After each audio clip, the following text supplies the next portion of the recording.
Hi hello வணக்கம். நான் உங்கள் சேரநாடு ஃப்ரம் மித்ரா டாட்டூஸ். இன்றைக்கி இந்த பதிவு எதுக்காக போட்டிருக்கேன் அப்படின்னா, இது ஒரு சமூகம் சார்ந்த பதிவு. தயவு செஞ்சு இந்த பதிவை மட்டும் நீங்கள் யாரும் இக்னோர் பண்ணிட வேண்டாம். முடிஞ்ச வரைக்கும் ஷேர் பண்ணுங்கள். இது வந்துட்டு ஒரு 2 குடும்பத்தோடைய பிரச்சனை அப்படின்னு சொல்லணுட. இந்த வீடுகள் கிட்டத்தட்ட ஒரு 4 வீடுகள் வந்துட்டு இந்த கிணத்தை சுற்றி இருக்குது. இந்த கிணறு வந்துட்டு ஒரு காலத்தில் எங்கள் ஊரில் ஒரு 30-35 வருஷத்துக்கு முன்னாடி எங்கள் ஊருக்கு தாகம் தீர்த்தது. நல்ல விவசாயங்களை வந்துட்டு எப்படி சொல்கிறது, நிறைய விவசாயங்கள்லாம் நடந்தது இந்த இடத்துல. அந்த அளவுக்கு நல்ல தானியங்கள்லாம் விளைய வைக்கிற அளவுக்கு இந்த கிணத்துல தண்ணி இருந்தது. இப்போவும் அந்த தண்ணி இருக்குது. கவர்மெண்ட்டுக்கிட்ட முறையிட்டு இதை கொஞ்சம் தூர்வாரிட்டு இந்த புனரமைக்கணும்னு சொன்னோம். இந்த மரம் பாருங்கள், ரொம்ப பெருசாக வளர்ந்தது. கிட்டத்தட்ட எத்தனை வருஷம் மரம்னு தெரியல. இந்த மரம் வளர வளர என்ன ஆகுதுன்னா மண் சரிவு ஏற்படுது. மண் சரிவு ஏற்படுறதுனால அங்கே பாருங்கள், பின்னாடி அந்த வீட்டோட அமைப்பில் பாருங்கள், அந்த விரிசலே வந்துருச்சு. அந்த செவரு பார்த்தீங்களா, அந்த அது தனியாக வந்துருச்சு அந்த செவரு. அப்படியே போய் காட்டுங்க மாமா, அந்த இடத்துல காட்டுங்க, அந்த இடத்த அப்படியே காட்டுங்க. அந்த செவத்துல இருந்துட்டு இது அப்படியே ஆல்ரெடி வெளியில் வந்துருச்சு.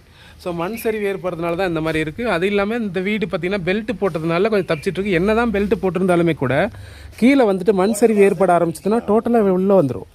ஸோ அந்த மாதிரி சூழல் இருக்கிறதுனால இவங்க நிறைய அதிகாரிகள்லாம் போய் பார்த்துருக்காங்க. பிடிஓ ஆஃபீஸ்லேருந்து எல்லாரையும் வந்துருக்காங்க. எம்எல்ஏ இப்போ இருக்கிற தாவேக்க எம்எல்ஏ கிட்ட கூட கேட்டிருக்காங்க. அவங்க என்ன சொல்லியிருக்காங்கன்னா, இதுக்கான ஃபண்டு நாங்கள் ரெடி பண்ணி கொடுக்குறோம், ஆனால் வந்துட்டு நீங்கள் உள்ளூரில் இந்த கிணறு இருக்கிறதுக்கான அத்தாட்சியோடு வாங்க அப்படின்னு சொல்லியிருக்காங்க. பிடிஓ ஆஃபீஸர்கிட்டையும் இவங்க போய்ட்டு ஒரு மனு கொடுத்துருக்காங்க.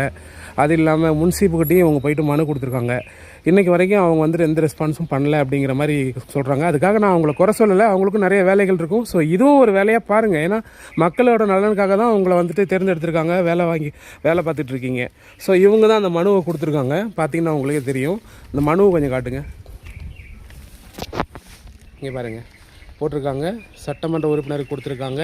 இதுக்கான அக்னாலஜ்மெண்ட்டு இவங்க வச்சுருக்காங்க. நீங்கள் கேட்கும்போது என்னம்மா சொன்னாங்க? இப்போ நீங்கள் சொல்லுங்கள், நடந்தது சொல்லுங்கள். கிணத்தோடைய அத்தாச்சி இல்லைங்க. இந்த வீட்டு பட்டாவில் பொது பஞ்சாயத்தில் இந்த கிணறு சேரல. அதனால் என்னால் கையெழுத்து இப்போ போட முடியாதுமா, தாசில்தார் பாருமா அப்படின்னு அவங்க சொன்னாங்க. தாசில்தார் அம்மா இது என்னாலையும் போட முடியாதுமா, இது கணக்கில் சேராதனால நீங்கள் பிடிஓ பாருமா அப்படின்னு அவர் சொன்னார். அதாவது மக்களே என்ன சொல்கிறாங்க அப்படின்னா, இது பஞ்சாயத்து பொது கிணறாவே அவங்க அறிவிக்கலை, அதனால் அதுக்கான அத்தாட்சி இல்லை உங்கள் பஞ்சாயத்துலன்னு சொல்லிக்கிட்டு இருக்காங்க. ஸோ இப்போ இருக்கிற சூழலுக்கு இப்போ நீங்கள் அத்தாட்சி இருக்கா இல்லையான்றது முக்கியம் இல்லை. இப்போ வீட்டு சுற்றி வீடு கட்டியிருக்காங்க. இப்போ அந்த வீடுகள் எல்லாம் இப்போ மண் சரிவு ஏற்பட்டதுன்னா அந்த வீடுகளோட நிலைமை என்ன ஆகுன்னு யோசிச்சு பாருங்கள். கஷ்டப்பட்டு எல்லாம் வளர்த்தி வருமணி எல்லாத்தையும் ரெடி பண்ணி கட்டியிருக்காங்க. இப்போ பாருங்கள், இங்கேயுமே லைட்டாக அந்த விரிசல் வந்துருக்கு. பார்த்தீங்களா, தெரியும், புரியுதுங்களா? ஸோ